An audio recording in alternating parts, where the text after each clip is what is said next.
ایک بہت بڑا ملک ہوا کرتا تھا مسلمانوں کا، جسے اسپین اور اندلس کے نام سے پکارا جاتا ہے، اور جو زوال کے ساتھ 800 سال تک مسلمانوں کی وہاں حکومت رہی۔ اس حکومت کے ختم ہونے کے بہت سارے اسباب علماء کرام نے اور مورخین نے بیان کیے ہیں کہ آخر 800 سال تک ایک ملک پہ ایک قوم کی حکومت رہی، اور آج اس کے بعد ایک ایسا وقت آیا کہ اس ملک میں سالوں تک اذان کی آواز تک بھی نہیں سنائی دیتی۔ وہاں کی جو عظیم الشان مسجد قرطبہ میں قائم تھی، اس مسجد کی صرف یادیں وابستہ ہے، اس مسجد کو نہ جانے کتنی شکلوں میں تبدیل کر دیا گیا۔ آپ جانتے ہیں اس ملک سے جو مسلمانوں کی پستی اور ذلت کا جو سبب بنا، وہاں کی حکومتوں کے ختم ہونے کا بہت سارے وجوہات ہو سکتے ہیں، بہت ساری وجہ ہو سکتی ہیں، لیکن اس میں ایک اہم سبب یہ بھی تھا کہ دھیرے دھیرے جو یہ مدارس اسلامیہ جس طریقے سے ہمارے یہاں مدرسوں کا نظام ہے، وہ کہیں نہ کہیں وہ نظام کمزور ہوتا گیا اور مدرسے اپنا وجود کھوتے چلے گئے۔ میرے بھائی، مدرسوں کے اندر جو سب سے بڑی چیز پڑھائی جاتی ہے ہماری شریعت، اللہ اور اس کے رسول کی باتیں،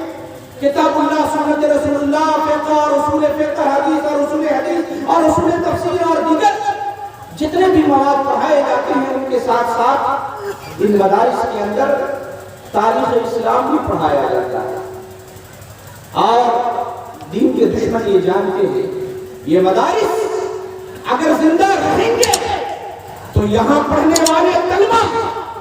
اور یہ طلبہ جب فارغ ہو کر کے اپنی قوم کے درمیان جائیں گے، وہ اپنی قوم کی تاریخ لوگوں کے سامنے بیان کریں گے۔ اگر یہ تاریخ نہ ہو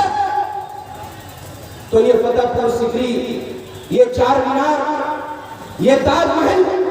یہ جامع مسجد کی سیڑھیاں اور اس کے منارے، اور نہ جانے مسلمانوں کی کتنی تاریخی عمارتیں جو ہمارے عظمت رفتہ کی دلیل ہے کہ کس طریقے سے ہمارے اسلاف نے، ہمارے آبا و اجداد نے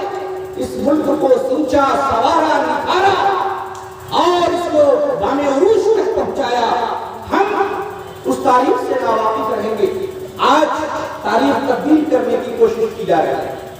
ہمارے نوجوانوں کو یہ نہیں پتا ہوگا، اگلی نسل کو، کہ ہمارے اسلاف کیا کیا چھوڑ کر کے گئے اور اس ملک کی تعمیر میں ہمارا کیا یوگدان رہا، ہمارا کیا تعاون رہا، بلکہ ہم اپنے آپ کو کہیں نہ کہیں یہ بدلتی ہوئی تاریخ جو ہسٹری کو چینج کرنے کی کوشش کی جا رہی ہے، اس کو پڑھ کر کے ہماری آنے والی نسلیں اپنے آپ کو انتہائی ملزم سمجھتے ہوئے احساس کمتری کا شکار رہیں گی کہ ہمارے اسلاف نے تو کچھ نہیں کیا، ہم غیروں کے رحم و کرم پر پل رہے ہیں۔ لیکن جب تاریخ سے ہم واقف ہوں گے، اگر کوئی چھوٹا سا بچہ اپنے باپ سے پوچھے گا، اپنے بھائی سے پوچھے گا، اے ابا جان یہ تاج محل کس نے بنایا،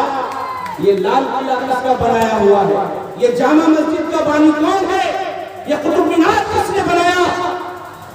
اور یہ فلاں قلعہ کس نے بنایا، ہندوستان کو کس نے سجایا اور سنوارا، تو اس کو دیکھ کر کے ہم اپنے نوجوانوں کو کہیں گے کہ تاریخ کے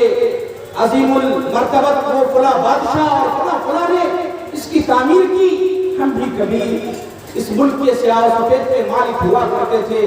تو ہمارے بچوں کو ان کے دلوں میں احساس کمتری نہیں پیدا ہوگا، بلکہ احساس برتری پیدا ہوگا کہ ہاں اس ملک کی نشو و نما میں اور اس ملک کی ترقی کے اندر ہمارا بھی یوگدان ہے۔ لیکن جب تاریخ ختم ہو جائے آپ اپنے ان بچوں کو کیا بتائیں گے جب ان چیزوں کے نام ہی تبدیل ہو جائیں گے؟ آج شہروں کا، ملکوں کا، بستیوں کا، عمارتوں کا اور ان چیزوں کی نام کی تبدیلی کا ایک سلسلہ چل پڑا ہے۔ حکومتیں اس کی الگ وجوہات بتاتی ہیں، لیکن میرے بھائی تبدیل وہ کر رہے ہیں، کرے وہ ان کی مرضی، لیکن تاریخ تو ہمیں جاننی ضروری ہے۔ اگر کوئی قوم اپنی تاریخ سے نہ بلد ہو جائے، اللہ کی قسم وہ قوم مٹ جاتی ہے، ختم ہو جاتی ہے۔ لہذا یہ مدارس اسلامیہ اور ان کا باقی رہنا میرے بھائی انتہائی ضروری ہے۔ آپ یہ جان لیں اللہ رب العزت نے قرآن کریم کے اندر فرمایا دنیا میں بہت سارے افراد ہیں، الگ الگ علوم حاصل کرتے ہیں، کوئی پڑھائی کر رہا ہے، کوئی کچھ حاصل کر رہا ہے، کوئی علم حاصل کر رہا ہے، لیکن اللہ رب العزت نے اپنی کتاب عزیز کے اندر میں فرمایا فَلَوْلَا نَفَرَ مِنْ كُلِّ فِرْقَةٍ مِّنْهُمْ طَائِفَةٌ لِيَتَفَقَّهُوا فِي الدِّينِ لِيُنذِرُوا قَوْمَهُمْ إِذَا رَجَعُوا إِلَيْهِمْ۔ فرمایا اللہ رب العزت نے کہ تم میں سے ہر ایک بڑی جماعت کے اندر ایک چھوٹی سی جماعت ضرور ہونی چاہیے جو دین کا علم حاصل کرے، اور علم دین حاصل کر کے جب وہ لوٹ کر کے اپنی قوم کی طرف آئے تو ان کو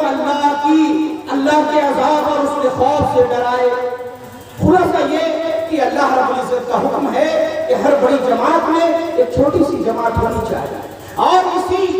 آیت کریمہ کے پیش نظر، اسی کے مد نظر صحابہ کرام پوری دنیا میں پھیل گئے۔ اس کے بعد ہمارے اسلاف جس ملک میں بھی جہاں تھے وہاں سے ہر چھوٹی چھوٹی کچھ نہ کچھ جماعتیں نکلتی تھی، کبھی تاشقند کی طرف، سمرقند اور بخارا